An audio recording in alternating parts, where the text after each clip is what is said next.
আমি Tamanna Chowdhury, clinical dietitian and nutritionist. নিয়মিত থাকছি আপনাদের হেলদি ডায়েট ফর হেলদি লাইফের নানা বিষয় নিয়ে। গর্ভবতী মায়ের পুষ্টি অনেক অনেক অনেক বেশি গুরুত্বপূর্ণ, কারণ একটি গর্ভবতী সুস্থ মাই পারবে একটি সুস্থ শিশুর জন্ম দিতে। আর এই সময় যে ভুলগুলো সাধারণত পুষ্টি হয়ে থাকে তার মধ্যে একটি বড় হচ্ছে খাবার দাবারে অনিয়ম বা না বুঝে পুষ্টি ইনটেক করা। অনেকেই আছেন গর্ভাবস্থায় বুঝতেই পারেন না যে আসলে কোন খাবারগুলো তার জন্য খুব জরুরি এবং কোন খাবারগুলো না খেলেও চলবে। যেমন কার্বোহাইড্রেট, একজন গর্ভবতী মায়ের জন্য কার্বোহাইড্রেট অত্যন্ত গুরুত্বপূর্ণ, কিন্তু অনেকেই আছেন যারা প্রথম ট্রাইমেস্টারে অর্থাৎ বমি বমি থাকার কারণে অনেক সময় খেতে পারেন না। সেই গর্ভবতী মাদেরকে বলে থাকি যে বমি বমি আসলেও সাধারণত তাদেরকে অল্প খাবার বারে বারে খেতে হবে, এবং এই সময় কার্বোহাইড্রেটের জন্য যাদের খুব বমি ফিলিংস থাকে তাদেরকে বলা হয় যে রুটি টোস্ট করে খেলে অনেকটাই কিন্তু বমি কমে আসে। আপনি যদি একেবারেই বমির কারণে কার্বোহাইড্রেট খেতে না পারেন তবে সেই ক্ষেত্রে একটি আলু অথবা বিস্কিট অথবা নুডলসও হতে পারে আপনার কার্বোহাইড্রেটের ভালো সোর্স। ভাত এবং রুটি তো আছেই, শুধু যাদের ওজন অনেক বেশি গর্ভাবস্থায় বেড়ে যায় তাদেরকে পরামর্শ দেওয়া হয় রাতে রুটি খাওয়ার, এবং ভাত একটু পরিমিত খেলেই কিন্তু আপনার কার্বোহাইড্রেটের চাহিদা পূরণ হয়ে যাবে। তবে মনে রাখতে হবে গর্ভাবস্থায় সাধারণত 10 থেকে 12 কেজি আমরা মায়ের ওজন বৃদ্ধি হবে বলে এক্সপেক্ট করি, কিন্তু অনেকেই আছেন এই সময় প্রচুর ওয়েট গেইন করে ফেলে এবং এই ওজন পরবর্তীতে মায়ের জন্য অনেক বেশি ঝুঁকিপূর্ণ। তাই গর্ভাবস্থায় ওজন যাতে সঠিক মতো বাড়ে সেই কারণে সঠিক পরিমাণে কার্বোহাইড্রেট খাওয়া খুবই গুরুত্বপূর্ণ।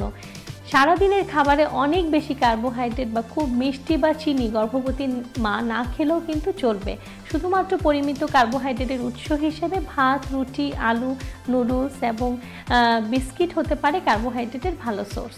গর্ভবতী মায়েদের জন্য সবচেয়ে গুরুত্বপূর্ণ নিউট্রিয়েন্টস হচ্ছে প্রোটিন, যা বাচ্চার গ্রোথ এবং ডেভেলপমেন্টকে নিশ্চিত করে। তাই মাকে অনেক বেশি পরিমাণে প্রোটিন, সাধারণত এই সময় আমরা বলে থাকি চাহিদার তুলনায় দ্বিগুণ প্রোটিন চাইলে একজন গর্ভবতী মা খেতে পারে, এবং সেই প্রোটিনের সোর্স হিসেবে মাছ, ডিম এবং দুধ হচ্ছে খুবই ভালো সোর্স। এগুলো অ্যানিম্যাল প্রোটিন এবং এগুলো আমাদের শরীরে পুরো কাজে লাগে। তাই একজন গর্ভবতী মা সঠিক পরিমাণে প্রোটিন খেলে সেই প্রোটিন কিন্তু তার শরীরে আয়রন এবং অন্যান্য মিনারেলস ও ভিটামিনসের চাহিদাও পূরণ করতে সাহায্য করে। তাই একজন গর্ভবতী মাকে মিনিমাম দিনে 1 থেকে 2 গ্লাস দুধ অবশ্যই খেতে হয়, যা তার বাচ্চার হাড়ের গঠনের জন্য, দাঁতের সৌন্দর্যের জন্য অনেক বেশি গুরুত্বপূর্ণ। শুধু তাই নয়, অনেক গর্ভবতী মাকেই দেখা যায় বাচ্চা হওয়ার পর তাদের অনেক বেশি শরীরে ব্যথা থাকে এবং তাদের হাড়ের ক্ষয় হওয়া শুরু হয় দ্রুত। যদি মায়ের শরীরে ক্যালসিয়াম পর্যাপ্ত না থাকে সেই ক্ষেত্রে বাচ্চাও কিন্তু পরিপূর্ণ ক্যালসিয়াম নিয়ে জন্ম নিতে পারে না। সেই জন্য মাকে এই ক্যালসিয়ামের চাহিদা নিশ্চিত করতে হলে অবশ্যই দুধ বা দুধের তৈরি কোনো খাবার প্রতিদিন তার খাদ্য তালিকায় রাখতে হবে। মাছ একজন গর্ভবতী মা খেলে বাচ্চার আইকিউ থেকে শুরু করে বাচ্চার নার্ভ খুব সুস্থভাবে গঠিত হয়। তাই বাচ্চার নিউরোলজিক্যাল ডেভেলপমেন্টের জন্য এবং বাচ্চার ব্রেন ডেভেলপমেন্টের জন্য মাকে অবশ্যই প্রতিনিয়ত মাছ খেতে হবে।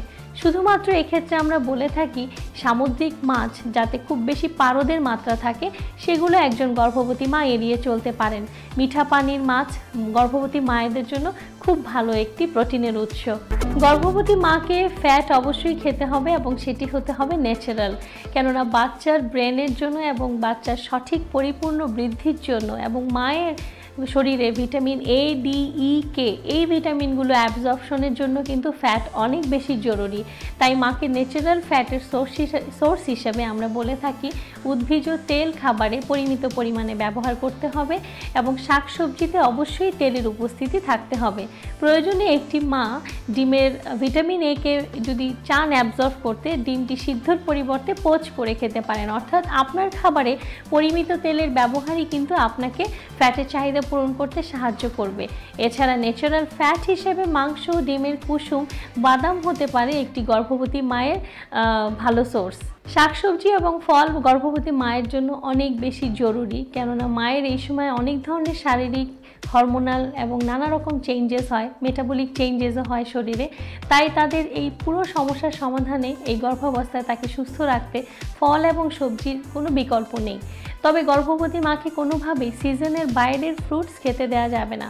অর্থাৎ কেউ যদি শীতকালে প্রেগনেন্ট হয় এবং তরমুজ খেতে চায় তাহলে আমাদের তাকে অবশ্যই বলতে হবে যে যতটা সম্ভব ফ্রোজেন বা যেগুলো সংরক্ষিত ফল আছে বা বাইরের ফরেন ফ্রুটস আছে সেগুলো না খেয়ে দেশি ফল প্রতিদিন তার খাবারের তালিকায় থাকতে হবে। সেই ক্ষেত্রে আমলকি বা লেবুও হতে পারে আপনার ফ্রুটসের ভালো একটি সোর্স। ভিটামিন সি গর্ভবতী মায়ের জন্য খুব জরুরি, তাই প্রতিদিনের খাবারে অবশ্যই ফ্রুট বা ফলের তৈরি যে কোনো খাবার একজন গর্ভবতী মা খেতে পারে। সবজি হতে পারে একজন মায়ের ভালো ফাইবারের সোর্স, কেননা অনেক প্রেগনেন্ট মাকেই দেখা যায় কনস্টিপেশনের সমস্যায় ভুগছেন। বিশেষ করে যেসব মারা অতিরিক্ত ওজন বেড়ে যাচ্ছে তাদের জন্য কিন্তু সবজি ক্যালোরির খুব ভালো একটি সোর্স হতে পারে। তাই সারাদিনে 2 থেকে 4 পরিবেশন শাক সবজি এবং যে কোনো সবজি মায়ের খাদ্য তালিকায় থাকতে পারে। শুধু একজন মাকে মনে রাখতে হবে যে খুব কাঁচা সবজি যখন সে সালাদ আকারে খাবে তখন অবশ্যই তাকে সেটি খুব ভালো করে ধুয়ে পরিষ্কার করে খেতে হবে।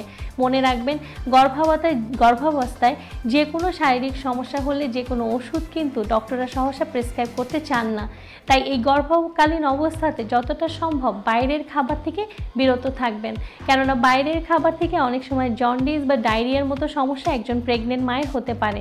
তাই প্রেগনেন্সি পিরিয়ডটাকে আপনি উপভোগ করতে হলে ঘরের খাবার উপভোগ করাই সবচেয়ে বেশি ইম্পর্ট্যান্ট, কেননা ঘরের খাবার হচ্ছে একজন গর্ভবতী মায়ের জন্য সেফ ও স্বাস্থ্যকর।